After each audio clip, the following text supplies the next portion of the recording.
Welcome back, everyone. Time for Daybreak in 10 here on Caller 10. We are on the air with you for the next 10 minutes without commercials beginning right now. And first, let's head on over to meteorologist Elisa Rafa with our forecast. Good morning, Elisa. Good morning, guys. A pretty sunrise out there this morning, and it is warmer now than it was yesterday.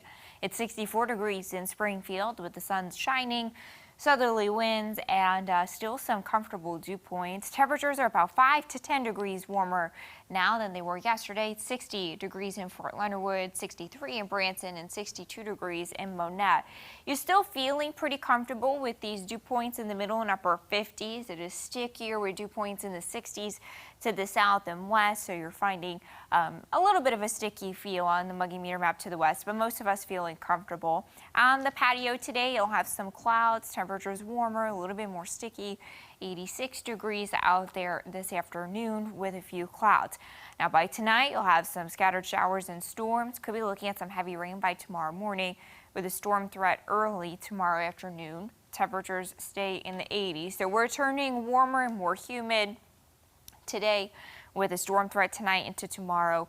Temperatures already getting back into the lower 90s on Saturday as we switch to this more hot, more humid pattern. So scattered showers and storms tonight into tomorrow. Storms should be spottier on Saturday with heavy rain and lightning possible. You're hot and humid all weekend.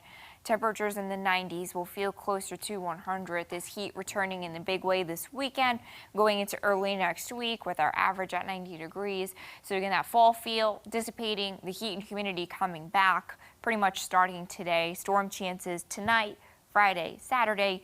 Temperatures in the 90s, again feeling closer to 100. Notice also the overnight lows getting back into the lower 70s. So that means the AC needs to crank again. Joe, Jen. Lisa, thanks. And today is day 2 of our parent preseason series. Caller 10's Nigel McDonald met with a Nixa High School instructor and joins us live now from the newsroom with his advice for parents with teens heading back to school. Nigel, good morning. Yeah, Jen, good morning. High school brings with it a heavier workload and extracurricular activities, but as Nixa School's band instructor shared with me, those activities can actually propel a student into academic success. Now, Craig Finger serves as band instructor for Nixa Schools and says that those activities are the best intervention strategy you can have to get a kid plugged into the school system, and says he would know as band landed him a college scholarship back when he was in high school. As with the beginning of any school year, Finger says to adopt a routine. And when it comes to virtual learning, he says some students will flourish on their own while some will need guidance from parents. However, he says even the best students will need check-ins from time to time to make sure they're staying on track. Finally, he says if parents are on board with the changes, it makes it that much easier for students to buy in as well. I think just the parents encouraging their students to follow those processes when they get to school. So and understand that people have put in a lot of thought and on the best way of moving forward during this time. And if we all do those processes, we have a better chance of moving forward in a positive way. If people start going rogue, then we start going in different directions, and that's no matter what you're doing. If people are going in different directions, it's not as productive. Well, Nixa Schools resumes classes August 24th. Coming up tomorrow, we'll wrap up our parent preseason with advice from one of Nixa's elementary school teachers. Reporting live in the newsroom, Nigel McDonald, Ozarks First. In Springfield Public Schools, Superintendent Dr. John Jungman will deliver his State of the Schools address later this morning. He's expected to discuss the district focusing on building up learners both in and out of the classroom for this upcoming school year. Beginning today, seniors of Springfield Public Schools will get their chance to walk across the graduation stage at JQH. It all begins at noon with Parkview High School grads, followed by Hillcrest at 4, Glendale at 8 tonight. Kickapoo and Central will have their ceremonies tomorrow at 3 and 7. All graduations are ticketed events. Each senior received 8 tickets to hand out, and you have to have one of those to get in. The ceremonies will be live streamed as well. Face masks are required and social distancing is recommended. Tuesday's primary election was a practice run of sorts for county clerks and election officials across the state for the general election in November. In our series, The New Normal, we talk with Greene County Clerk Shane Scholler about how he feels this election went, and he believes it went well and will help them focus on what needs to be done for November. Polling sites had plexiglass shields between voters and election judges. Markers were placed on the ground to help distance. Scholler says about double the amount of absentee or mail-in ballots were received compared to a normal August election. He also says even though they made changes to keep people safe, there's still more to do for November. We're going to look to have even more cleaner there present. For example, yesterday one of the things we figured out was we need a little bit more of the spray cleaner. We were able to take that to the polling locations.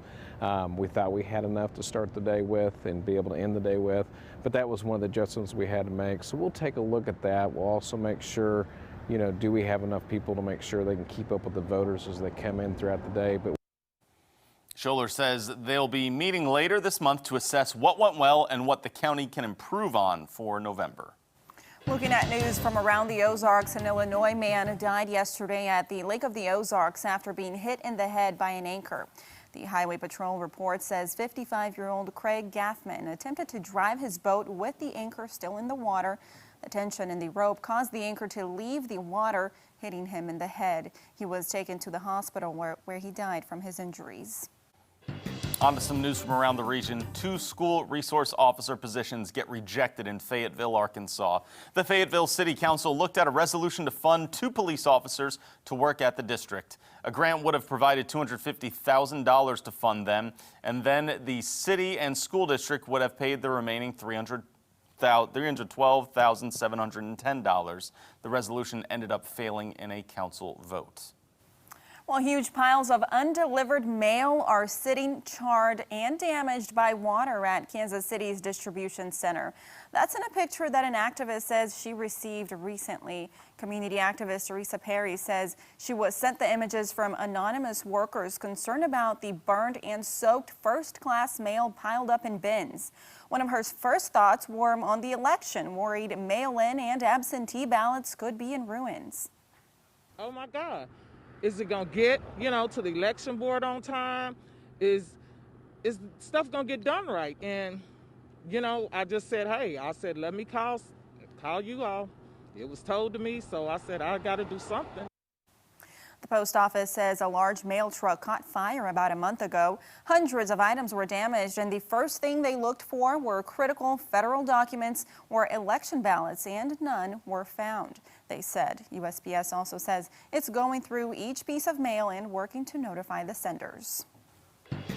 In some news around the world, Melbourne, Australia began the first day of a 6-week lockdown with the closure of most shops and businesses, raising new fears of food shortages. It's the second biggest city in the country and has already endured weeks of less severe lockdown.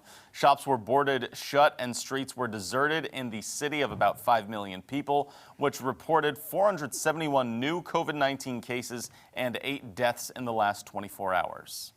More than 40 straight days of rain are causing misery in South Korea. Floods and landslides have killed at least 15 people and forced some 1,500 from their homes. Many of them are now living in temporary shelters. The city of Anseong, which is south of Seoul, has been the hardest hit. North Korean state media are also warning of torrential rain and floods. Onto a traffic alert now for you. Today, the eastbound lane of Commercial Street will close between Benton Avenue and Washington Avenue starting today going through the 12th. The work will also impact the southbound portion of the traffic circle at Washington Avenue. Now here's a look at what's coming up after daybreak. Coming on, we talk with White House advisor Peter Navarro about the stalled relief bill and what President Trump is considering to help struggling Americans. Plus, a grassroots movement to feed the hungry with free food from sidewalk fridges. Coming up on CBS This Morning.